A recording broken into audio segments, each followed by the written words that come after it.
Alright, Schlockmeister fans, a Stephen King classic from 1989. It's Pet Sematary. Let's check it out.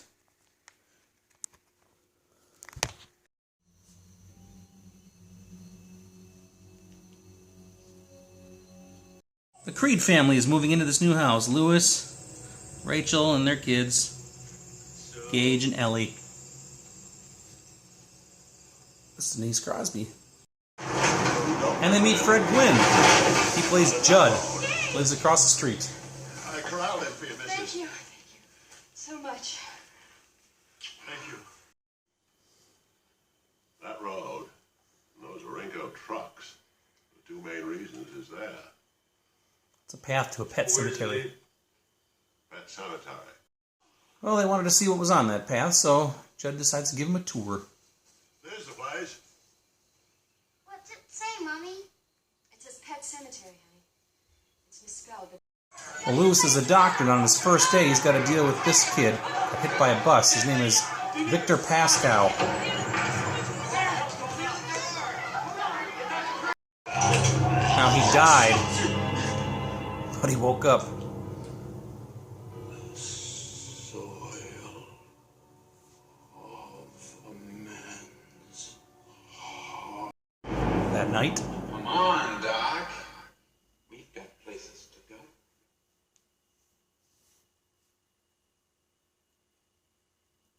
Pascal's a ghost who wants to help him. Because you tried to help me.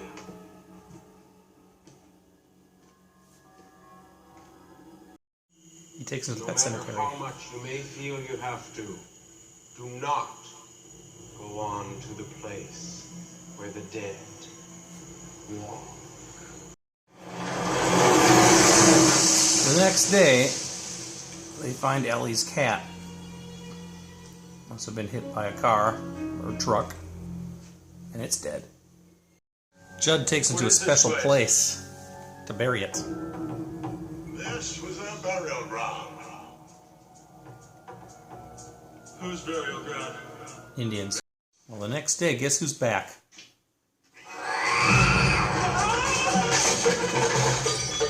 Church is back, although he's not quite the same. And this woman in the area, for whatever reason, decides to hang herself. Actually, doesn't have much to do with the plot. In the flashback sequence, we hear about Rachel's sister, Zelda. Had some sort of spinal injury or illness or something. She was a mess. Zelda's choking. And they'll come home, and they'll say, I murdered her by choking. They'll say, you hated her, Rachel, and that was true. Anyway, one day they're having a picnic outside, playing with a kite. And then this.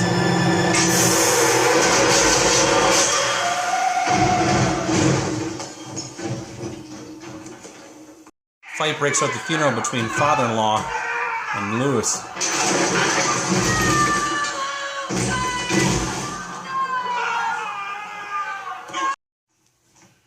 You got a thing to put him up there. Don't deny the thought hadn't crossed your mind, Louis. Pascal warns him not to do it. Remember, Doc, the barrier was not meant to be crossed. The ground is sour. But grief-stricken Dad is going to do it anyway. Be all right. I swear it's going to be all right. So Rachel and Ellie were out of town, but they're coming back. Or she's coming back anyway. Meanwhile, he buried Back to me, Gage. his son.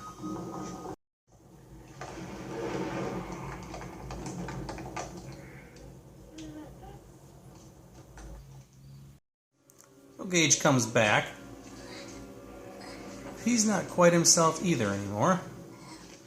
But he knows where Daddy keeps his knives. Judd. Where did you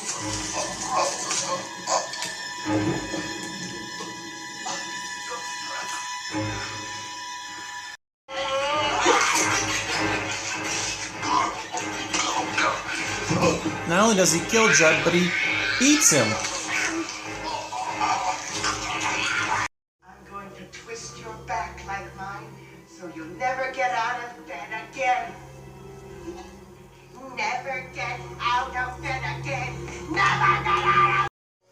Mommy comes home to find Gage. Oh, Gage. Gage. I brought you something, Mommy. Yes, Daddy. Will you come over and play with me? First I played with Dad, then Mommy came, and I played with Mommy. Well, things are starting to go horribly wrong now, and first things first, Lewis kills Church again.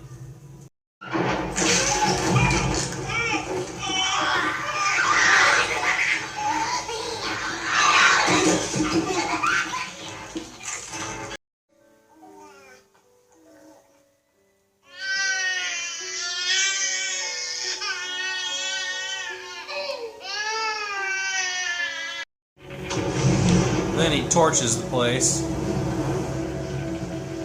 along with Gage's body. And he's gonna take Rachel. Guess where? Don't! I waited too long with Gage. Rachel, it will work this time. Because she just died. And guess who shows up later that night?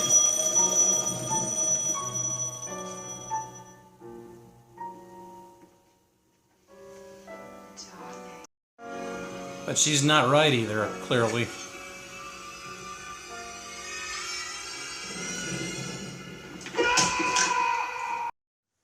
Alright, let's talk about Pet Sematary from a novel by Stephen King. Came out in 1989. I remember seeing it around that time. It showed up on cable or rented it or copied it. I'm not sure. But anyway, I really like this movie, and it looks like a lot of critics don't like this movie. It has a pretty low score, Metascore and such.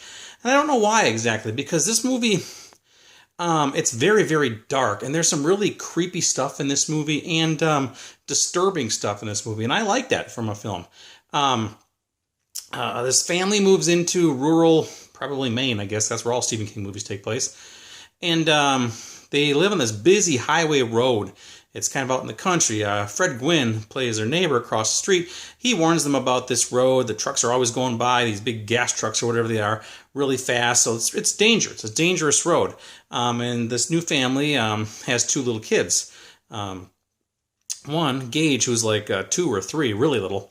Anyway, the little girl who lives there, she has a pet cat named Church. Now, Church gets run over by a car or a truck, and Fred Gwynn across the street notices it before anybody else does, calls the dad over and says, "Hey, buddy, I think your daughter's cat died." So they're upset about it, and he decides to show him this pet cemetery up on this hill somewhere. And then, so they bury the cat up there, and then the next day the cat comes back. The cat came back to life and came back, although the cat isn't quite right. We find out later that the ground is somewhat soiled. It doesn't work as like it used to, 100 years earlier. It was like an old Indian burial ground or something like that. But nonetheless, it still works. The cat's back, but the cat's a little bit nasty. It freaks everybody out. They don't understand this, but nonetheless, that's what happened. Next thing you know, Gage gets run over by a truck. He gets killed by this truck, smashed. Brutal scene. We see his severed foot fly off in the air with in the tennis shoe. So the whole family is grief-stricken. There's a confrontation at the funeral. The coffin falls on the floor, and you see the body briefly. That scene always kind of was disturbing to me as well. And then the mother and the daughter decide to go to Chicago for a few days. The husband's gonna join them a little later. He stays behind. He's a doctor. He's got to close up shop and stuff, do a few odds and ends. Really, though, he's staying behind because he's going to dig up Gage, his son, and bring him to that pet cemetery and put him in the ground. Now, Fred Gwynn warned him, don't do that because somebody did that 30 years ago, and the boy the man who came back was a mess. He was like some sort of zombie-like thing, and they ended up killing the guy again. Nonetheless, he does it anyway. He's grief-stricken. Gage comes back to life, and Gage is now a serial killer little brat. He kills Fred Gwynn brutally, slices his Achilles tendon, slices him across the cheek and the lips, and then kills him, and then bites him in the neck and eats him, tears a chunk off of him. And then he gets a hold of Dad, and they get into it a little bit, and he ends up having to kill Gage. Now, the mother came back, and then she also got killed by Gage, and the father, after killing Gage the second time, feels, well, I didn't get to Gage soon enough, so I'm going to take my wife and put her in there. He does, and then she comes back to life almost immediately. They kiss. Her face is a mess, and then she has a knife, and the last scene in the movie is her pulling up the knife, and we hear her scream, and that's it. So anyway, I like this movie. I like this movie a lot. There's a lot of stuff going on in this movie, plus there's some flashback scenes to the mother when she was a kid. Her sister Zelda had like spina bifida or something, and she was a mess. Those are some creepy ass scenes when they show that. Yeah, I don't know. I don't know. What else can I tell you about this movie? Everybody's seen Pet Sematary. I really like it. The Ramones had that theme song, I Don't Want to Be Buried in a Pet Cemetery. Now, I think they made a sequel to this, which I never saw, and they made a remake of this like in the last year or two, which I have seen. I actually have it, and I don't remember it being all that great, but I don't remember it being all that bad either. It was just kind of more of the same. But anyway, I really, really dig this film.